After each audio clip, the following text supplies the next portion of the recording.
രാജ്യവ്യാപകമായി തൊഴിലാളി സംഘടനകൾ ആഹ്വാനം ചെയ്ത സംയുക്ത പണിമുടക്ക് മധ്യകേരളത്തിലും പൂർണ്ണം.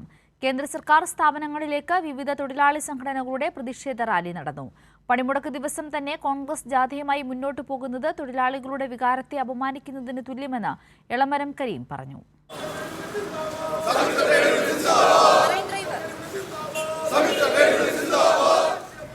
എറണാകുളം, കോട്ടയം, ഇടുക്കി, ആലപ്പുഴ, തൃശൂർ ജില്ലകളിൽ പണിമുടക്ക് പൂർണ്ണമായിരുന്നു.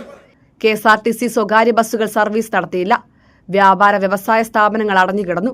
കേന്ദ്ര സർക്കാർ സ്ഥാപനങ്ങളിലേക്ക് തൊഴിലാളി വിരുദ്ധ നയങ്ങൾക്കെതിരെ കേന്ദ്ര സർക്കാർ സ്ഥാപനങ്ങളിലേക്ക് വിവിധ സംഘടനകളുടെ പ്രതിഷേധ പ്രകടനങ്ങളും യോഗങ്ങളും നടന്നു. ജാഥ നടത്തിയ കോൺഗ്രസ് പണിമുടക്കിനെ അപമാനിച്ചുവെന്നും തൊഴിലാളി താൽപര്യങ്ങളെക്കാൾ രാഷ്ട്രീയ നേട്ടത്തിനാണ് VD സതീശൻ മുൻഗണന നൽകുന്നതെന്നും എളമരം കരീം പറഞ്ഞു.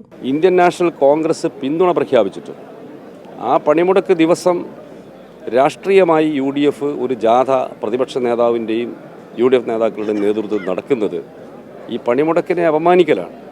പണിമുടക്കുയർത്തുന്ന തൊഴിലാളികളുടെ വികാരത്തെ അംഗീകരിക്കുന്നില്ല ഞങ്ങൾ എന്ന ഒരു പ്രതികരണമാണ് അല്ലെങ്കിൽ സന്ദേശമാണ് അവർ നൽകുന്നത്. അല്ലെങ്കിൽ ഇന്നൊരു ദിവസം മാറ്റിവെച്ചെന്ന് കരുതി ഒരു തെരഞ്ഞെടുപ്പിനെയും ഇത് ബാധിക്കാൻ പോകുന്നില്ല.